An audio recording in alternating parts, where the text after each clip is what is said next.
Muito boa noite, sejam muito bem-vindos à edição desta segunda-feira, dia 3 de fevereiro de 2025, do Cidadania S.A., o seu jornal diário, com as notícias e os absurdos do Brasil e do mundo. Comigo, como todas as noites, Alice. Alice, uma ótima noite, seja muito bem-vinda. Boa noite, Jaime. Boa noite, pessoal. Temos muitas notícias hoje. Vamos começar com a pesquisa da Quest.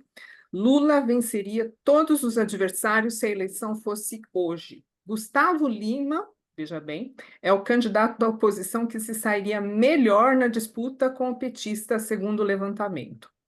Pesquisa da Quest, divulgada nesta segunda-feira, mostra que o presidente Lula venceria todos os seus adversários se a eleição presidencial fosse hoje. Em todos os cenários possíveis do primeiro e segundo turno, o petista sairia vitorioso. A pesquisa é parte do levantamento divulgado na semana passada e que mostrou a reprovação do governo Lula na maior aprovação pela primeira vez. Também inclui os nomes do deputado federal Eduardo Bolsonaro e do cantor sertanejo Gustavo Lima, sem partido. O que temos a comentar, Jaime? Então, isso aí sai na aba da pesquisa da semana passada, que pela primeira vez a avaliação ruim ficou com um percentual maior do que bom, né? E a popularidade dele também. E mesmo assim ele está ganhando em todos os cenários. Por quê? Porque o inelegível não larga o osso. E ele insiste que ele vai ser candidato, e se não for ele, não tem ninguém. Então, a direita e a extrema-direita está toda dividida. Se essa gente tiver um pingo de cérebro, que essa é a nossa esperança, que eles não têm lá muito, né? Se eles tiverem um pingo de cérebro, sentarem à mesa e falar, ó, vamos parar com essas bobagens, que se a gente não se juntar, o Lula vai ganhar de novo. Se eles fizerem isso, o negócio vai ficar feio, porque o Lula não tem ninguém. Na pesquisa, o único que não é de direita, fazendo um esforço, é o Ciro, né? Que o Cirão tá aqui. Mas assim, cara, nos cenários de segundo turno, o sujeito que é mais perto do Lula, que daria mais trabalho para o Lula, é o Gustavo Lima. Como que pode alguém cogitar a possibilidade de votar no Gustavo Lima? O que esse cara fez? Além de várias mutretas que estão todas. Ele foi condenado a um monte de coisa aí, recebeu uma grana para tocar em umas cidades minúsculas no interior do Brasil, tal. Então um monte de coisa meio estranha. Mas olha aqui, o cenário dele é o Lula com 41% e o Gustavo Lima com 35%. É a menor diferença do Lula, porque o resto do Lula está com 10% de diferença com o Eduardo Bolsonaro, com o Lamaçal e com o Tarcísio. Com o Zema é mais ainda, 17%. E do Caiado, quase 20%. E não botaram o Ratinho Júnior aqui, que acho que nem levaram em consideração. Então, o brasileiro é uma coisa fantástica para cogitar a possibilidade de votar no Gustavo Lima. E assim, é muito legal isso aqui, mas se o governo sentar nessas pesquisas, vai perder em 26. Porque porque o PGR já falou, lá o Bonet falou essa semana, falou hoje, que provavelmente essa semana sai a indícia, manda lá o negócio para o STF do Bolsonaro. Então, a tendência é que ele seja preso esse ano ainda.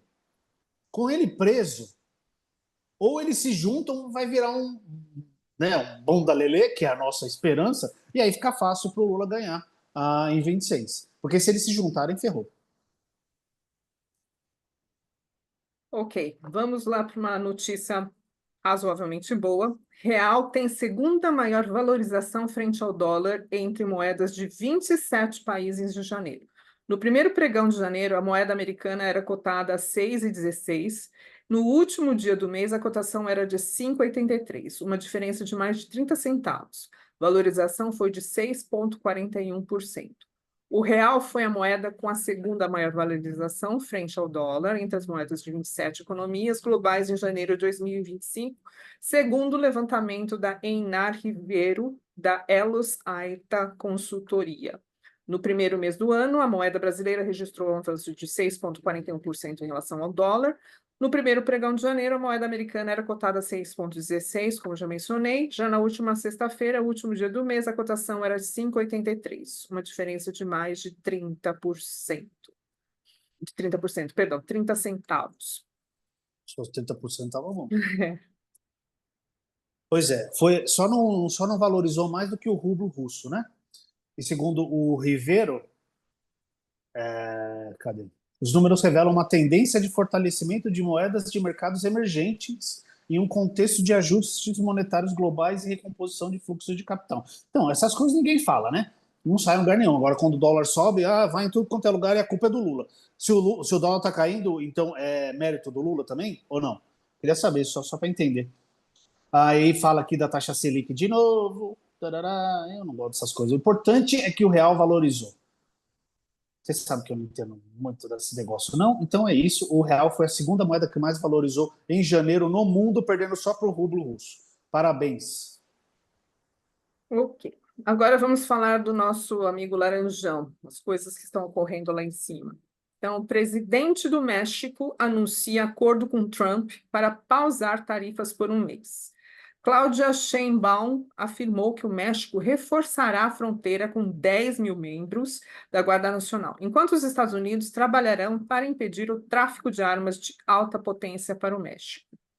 A presidente do México, Cláudia Sheinbaum, anunciou nesta segunda-feira que fez um acordo com o presidente dos Estados Unidos, Donald Trump, para pausar as tarifas anunciadas por ele durante um mês. Em uma publicação feita em sua rede social, no X, Sheinbaum afirmou que teve uma conversa com o presidente americano com grande respeito pelo relacionamento entre os dois países. Com isso, chegaram a uma série de acordos. O que você É, achou dessa conversa, Jaime? eu sou sempre a favor da paz, né? A gente não quer ninguém brigando. Mas assim, o acordo, vamos ver aqui os termos do acordo. O México, como você já disse, reforçará imediatamente a fronteira norte com 10 mil membros da Guarda Nacional para impedir o tráfico de drogas do México para os Estados Unidos, particularmente a fentanil. Os Estados Unidos estão comprometidos em trabalhar para impedir o tráfico de armas de alta potência para o México. As equipes dos dois países começaram a trabalhar em duas frentes, segurança e comércio, e as tarifas comerciais entre os dois países estão suspensas por um mês a partir de agora. Vamos abrir aspas para a presidenta do México. Agora se abrem duas novas mesas de trabalho. Uma para tratarmos sobre o tema de segurança e outra sobre o tema de comércio. Teremos um mês para trabalhar e convencer a todos que esse é o melhor caminho.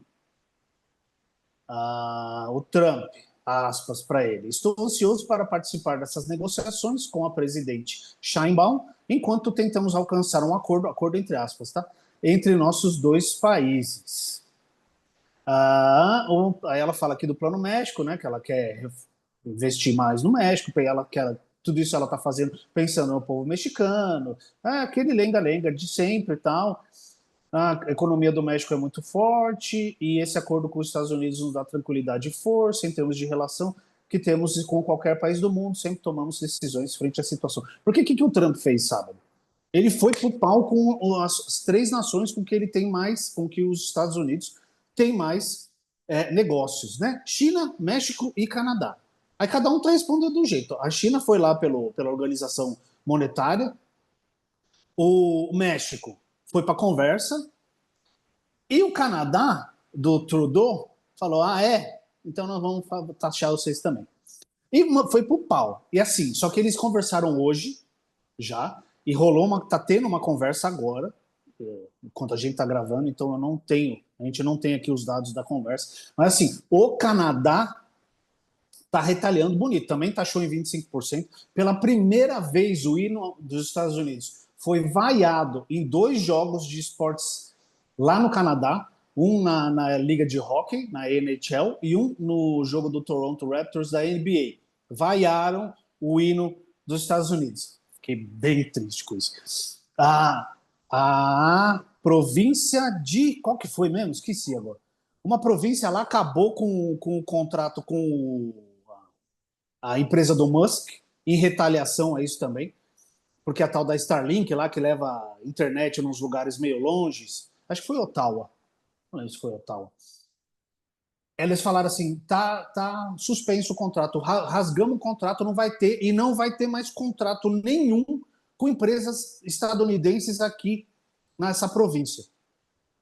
Então, assim, os caras foram pro pau e eu tô achando lindo. lindo, lindo, lindo, que não se curvaram aos Estados Unidos.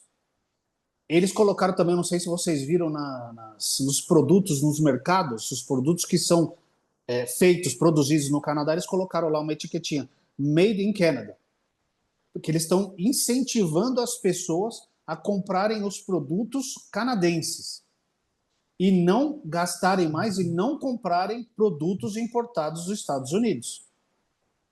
Ontário, perdão, não é Ottawa, não. Foi o primeiro-ministro de Ontário, Doug Ford.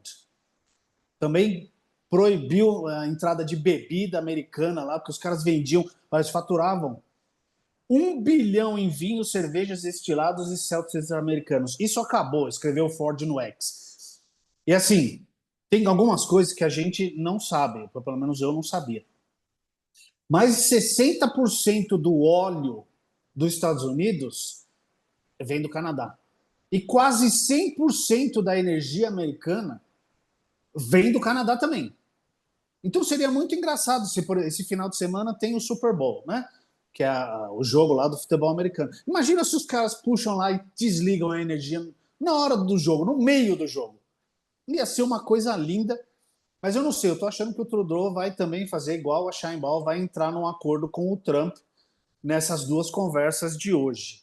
Porque esse tipo de coisa não é interessante para ninguém. Só que o Trump, ele é um bravateiro. Então ele vai pro pau mesmo, ele ameaça e ele faz. Tanto é que ele, né, assinou lá a taxação de 25% em todo mundo. Nesses três aí. Então eu não sei, eu espero que ele se entenda porque ou então que os Estados Unidos da América seja alienado do resto do mundo. Não seria ruim também, né? Bem, falando Ou, do. Pode continuar. não, não, eu ia chamar essa outra para você. Falando do Musk, então. Uma notícia não muito boa. Produto da Guerra Fria e maior doador do mundo. Conheça a USAID, agência humanitária dos Estados Unidos que Musk quer fechar. Na madrugada, o bilionário Elon Musk chamou a agência de ninho de vermes e afirmou que ela deve ser fechada. Funcionários da USAID, responsável por 40% de toda a ajuda humanitária aplicada no mundo, foram instruídos a não comparecer à sede da agência em Washington. Foi um anúncio feito, como eu disse, na madrugada, pelo milionário Elon Musk, e em uma transmissão em sua rede social X, Musk, que comanda o departamento do governo de Donald Trump para reduzir gastos do Estado, anunciou que pretende fechar a agência dos Estados Unidos para o desenvolvimento internacional. Mais uma do nosso amigo Elon Musk, né, Joy? Então, é por isso que a atitude do primeiro-ministro de Ontário é tão legal. Tem que cortar mesmo, porque esse povo só leva em consideração o dinheiro, só dinheiro importa para eles. Então, ok. Mas vamos falar da USAID, que assim, é de ajuda, mais ou menos, tá? Nada é de graça com essa gente aí. Mas vamos lá, foi criada no auge da Guerra Fria, coordena e distribui toda a ajuda dos Estados Unidos enviada para situações de conflito ou emergências pelo mundo. Em 2024, foi responsável por nada menos do que 42% de toda a ajuda humanitária do mundo. Foi idealizada pelo presidente Kennedy durante a Guerra Fria como um braço humanitário para quê? Para ampliar a presença dos Estados Unidos mundo afora e combater a ameaça vermelha, a influência soviética. Atualmente, a agência também cumpre uma função parecida. É uma arma de Washington diante da crescente influência bem-sucedida do Programa de Ajuda Externa da China, o Belt and Road.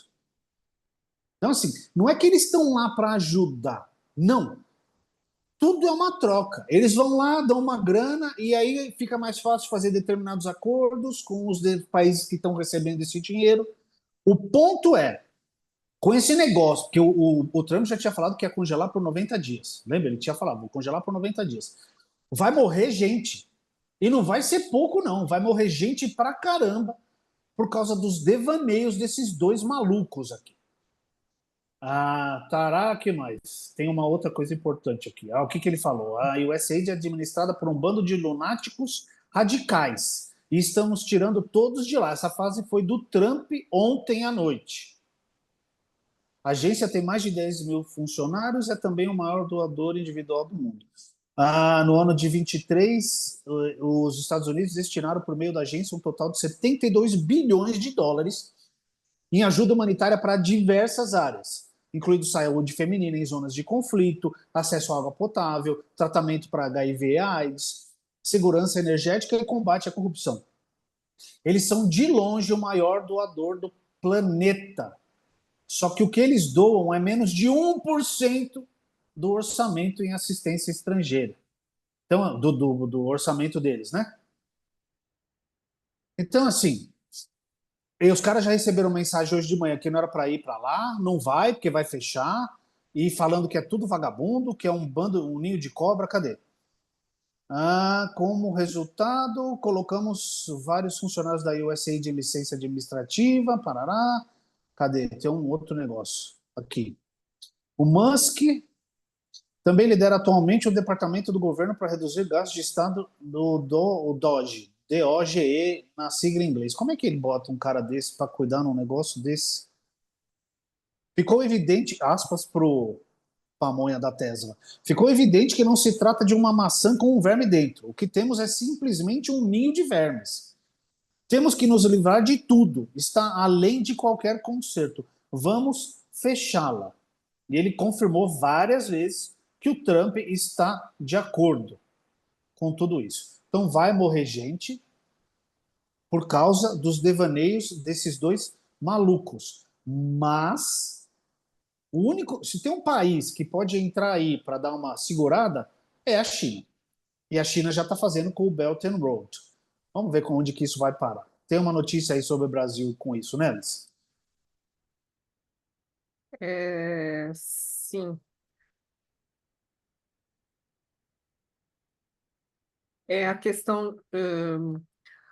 A agência da ONU, que ela a lá que gente, volta a atender isso. migrantes venezuelanos em Roraima. Deixa que eu mando daqui. Tá. A Organização Internacional para as Migrações, a OIM, agência da ONU, voltou a atender migrantes venezuelanos nesta segunda-feira, em Boa Vista, depois de uma semana sem oferecer os serviços. Por quê?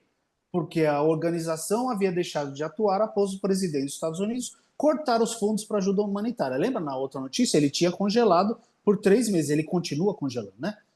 O retorno ocorre no posto de triagem e no posto de recepção e apoio.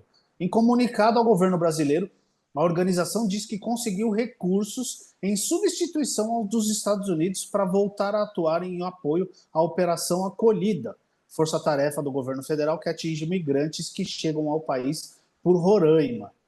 Então, abre aspas aqui para o documento. Temos a satisfação de informá-los que a Organização Internacional para as Migrações conseguiu, durante esta semana, mobilizar novos recursos para garantir nosso apoio nos 3 eixos da Operação Acolhida: ordenamento da fronteira, acolhimento e interiorização. A agência recebia apoio financeiro do Bureau de População de Refugiados e Imigração e da Agência dos Estados Unidos para o Desenvolvimento Internacional, a USAID, que a gente acabou de falar que o Musk está fazendo tudo para fechar.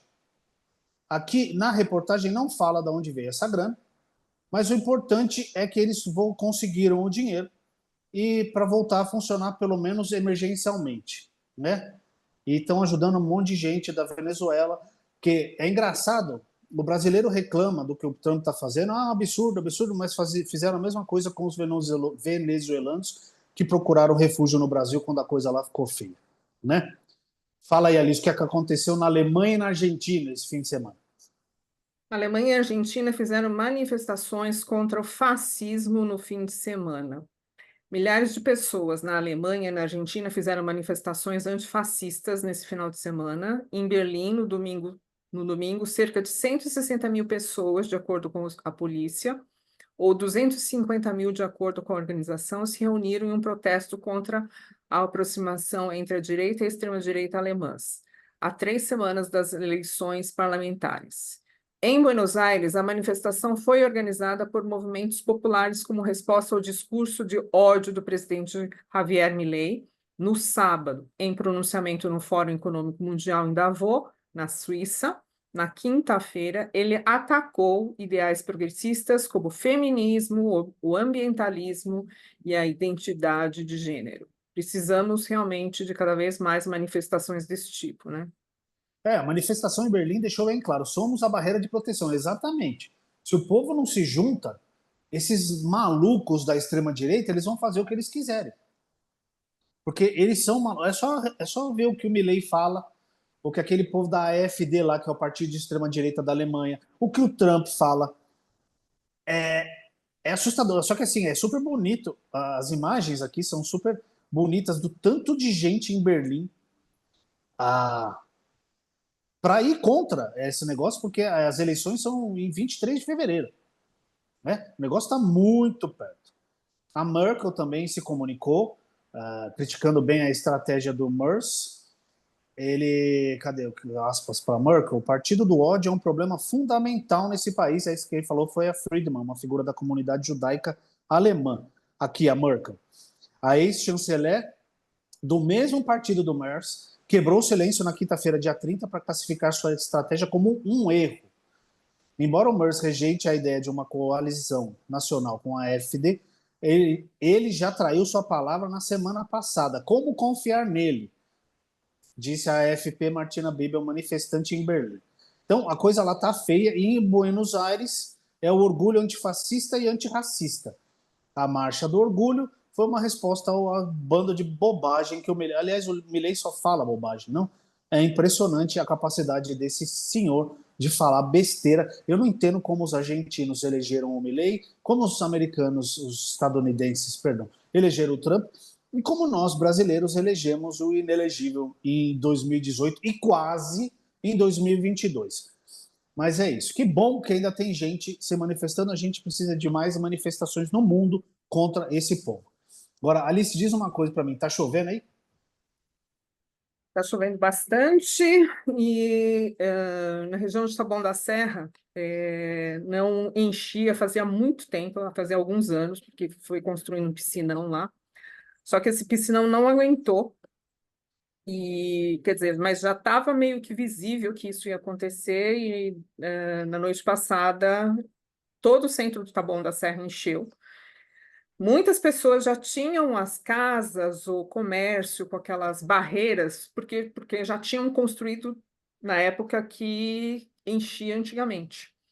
E isso não comportou, virou uma piscina de fato, né? E ficaram o dia inteiro para fazer essas limpezas. Continua interditado, o trânsito está horrível. Muita coisa não abriu, assim, muitos comércios não abriram, muitos restaurantes não abriram, porque os funcionários não chegavam também, né?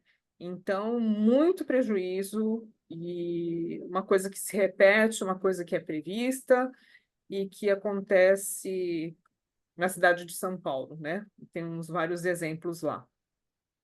Tem uma imagem aqui, tá no G1, coitada. Tem uma senhora aqui falando de rato na água, que ela teve que passou a madrugada inteira tentando impedir a água de entrar, tirando barro. Diz que perdeu tudo, né? Porque a água, obviamente, é suja, tem bicho nela. A secretária estadual do Meio Ambiente diz que a maioria dos municípios paulistas não tem plano de drenagem. E aqui em São Paulo o negócio foi muito ruim no Jardim Pantanal. Não é à toa que ele tem esse nome, né? Infelizmente. Morreu um senhor de 50 anos no sábado, afogado, um motorista de aplicativo, né? Ele conseguiu ainda sair do carro, foi socorrido pela ambulância, mas não resistiu ao que aconteceu. E o prefeito e o vice foram lá no Jardim Pantanal. O vice teve que se esconder numa escola porque o povo queria pegar ele. Que ele foi lá, acho que todo pimpão, achando que ia, né? E a galera falou: o que, que é ele? E o cara teve que sair correndo para se esconder numa escola. Agora, o querido prefeito de São Paulo, que nunca aparece, só aparece para chorar, foi lá no Jardim Pantanal, né? O que era para ter sido o terceiro dia seguido, foi ontem, né? De inundações na região lá, que fica numa área de várzea do Rio Tietê. A construção de um polder, você sabe o que é um polder, querido amigo? O polder é uma área de terreno mais baixo e alagável para tentar minimizar as enchentes. Foi prometida em 2023 pelo prefeito. Não saiu do papel até hoje. E as pessoas estão lá, embaixo d'água, com casa cheia, carro embaixo d'água, tá uma beleza o negócio. Agora, cadê aqui? Aspas para o Melo Araújo, vice-prefeito de São Paulo. Estamos com toda a estrutura montada para atender a comunidade. Imagina se não estivesse.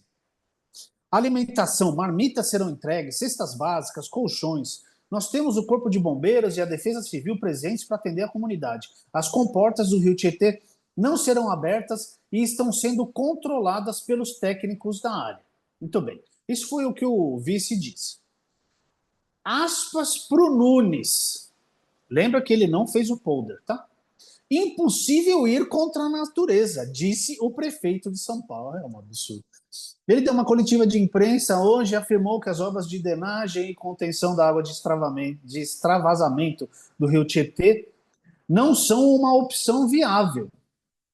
É impossível ir contra a natureza e querer conter o rio Tietê, onde as pessoas entraram no local de várzea, que é o tal do Jardim Pantanal, disse o prefeito nesta segunda-feira, dia 3. Desde que as fortes chuvas atingiram São Paulo na última sexta-feira, então desde sexta-feira, o bairro está debaixo d'água. Há cerca de 3 décadas, os moradores da região sofrem com as enchentes. Então ninguém nunca fez nada, ou tentaram fazer e não conseguiram. Aí tem gente que vai falar, pô, mas o povo tem que ir morar lá. Meu filho, as pessoas vão morar onde dá. Né? Eu tenho certeza que se elas pudessem escolher, elas morariam em outro lugar. A função do Estado, do poder público, é cuidar dessa gente aqui. O prefeito afirmou que a prefeitura avaliou a construção de um dique para contornar o rio Tietê e evitar os alagamentos. A obra estimada em 1 bilhão não está nos planos do órgão. O plano é remover as pessoas da região a longo prazo. Vai continuar chovendo em São Paulo, tá? O prefeito ainda cogita uma ajuda financeira. Tudo é ajuda, é tudo depois. O antes não tem, é o depois. É igual os Estados Unidos faz aí com a ajuda humanitária. Entende como funciona essa galera? É tudo igual. Que vai de 20 mil a 50 mil, dependendo da casa, para as pessoas saírem. É porque se faz muito com 50 mil em São Paulo, realmente. As pessoas entraram no local de várzea, onde quando sobe o nível da água, por conta das chuvas, a água não tem para onde ir. E ela vai para dentro da casa das pessoas, disse o Nunes. Vejam como o nosso prefeito é inteligente. Me toca o coração a inteligência desse rapaz. A água não tem para onde ir, ela vai para dentro da água. Por que a água não tem para onde ir? Porque você aprovou um monte de projeto que tirou boa parte da área verde de São Paulo. São Paulo é cinza. A água não tem para onde escoar. E o que ela faz? Ela espalha. Ela vai para tudo quanto é lugar. Olha o que fizeram com a Anhangabaú. Outro dia eu estava tendo uma obra lá, acho que é no Morumbi, os caras tirando todas as árvores para fazer um túnel. Mais um túnel. Menos área verde. Estão querendo acabar com o Parque do Jockey lá, o Centro do Jockey, sei lá como é que chama aquele negócio, que é outra área verde. A Camila comentou aqui outro dia que querem acabar com aquele parque para fazer condomínio. Ou seja, menos área verde. Aqui, na Zona Oeste, tem um lugar aqui que tem mata ciliar, tem um monte de coisa que já venderam para quê? Para construir mais um condomínio. Menos área verde para água escorrer. A hora que começar a inundar aqui, não adianta chorar, miserável. Aí falou que distribuiu não sei quantas cestas básicas e aquele bafafá de sempre. O ponto é, até a noite de ontem, São Paulo recebeu 161 mililitros de chuva apenas em fevereiro, ou seja, em 2 dias, choveu 161 mililitros. O acumulado corresponde a cerca de 65% do total de chuva esperada para todo o mês, que era, né? Que agora vai extrapolar, provavelmente. 246 mililitros. Milímetros, eu falei, né? Falei mililitros. Não, esquece, é milímetros, tá? E assim, e tem um governador que é um negacionista climático. Por que está chovendo mais? Porque o clima está uma porcaria, porque o planeta está muito louco, porque a gente está acabando com ele. Então, é uma mistura infalível. Você tem governos que são negacionistas climáticos, que não fazem nada pelo meio ambiente, que transformam as cidades em lugares cinzas. Por conta do negacionismo, está mais quente, vai chover mais na época de chuva. a água não tem para onde ir, alaga tudo. Quem se ferra? O pobre. Porque o Nunes, ele não sente isso. Sabe como ele se locomove? De helicóptero.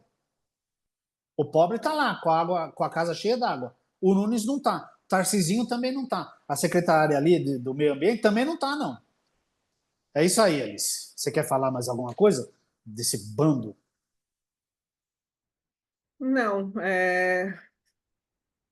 só que é uma coisa que se repete, se espera e não se faz nada, né? Essa questão do Jardim Pantanal é absurdo, né? Eles vivem parece um rio, aquele bairro. E sempre foi assim. E agora que eles vão falar sobre dinheiro, falar que não é possível fazer alguma coisa, é inconcebível, né? Mas para gastar no carnaval, é nada contra quem gosta de carnaval, tá bom? Carnaval é legal, vai pro carnaval, se divirta. Mas tem grana para fazer carnaval e não tem para cuidar do povo de São Paulo. Esse é o ponto. Prioridades. As pessoas nunca são prioridades. O pobre nunca é prioridade. É por isso que a gente precisa se unir e ter manifestações como a gente teve na Alemanha e teve na Argentina. Ok, foi contra o fascismo, a extrema-direita. Dane-se, se juntaram. É isso que a gente precisa fazer. Essa foi a edição desta segunda-feira, dia 3 de fevereiro de 2025 do Cidadania SA. Alice, muito obrigado pela participação mais uma vez. Uma ótima noite para você. Muito boa noite, muito obrigada, pessoal. Continuem assistindo o nosso canal, curtam, se inscrevam e prestem atenção às notícias. Muito obrigada. Não esqueçam de curtir o vídeo. Vocês estão assistindo, vocês não se inscrevem e não curtem. É muito importante que vocês se inscrevam e curtam, porque o YouTube manda para mais pessoas. A gente vai aumentar. Vamos aumentar a nossa comunidade de pessoas que estão a fim de mudar alguma coisa, de saber as notícias que estão acontecendo no mundo e principalmente aqui no nosso entorno. Tá? Não esqueçam, curtam o vídeo, se inscrevam e mandem para os amigos. Um ótimo fim de segunda-feira, uma ótima terça para vocês. Até amanhã às 8 da noite.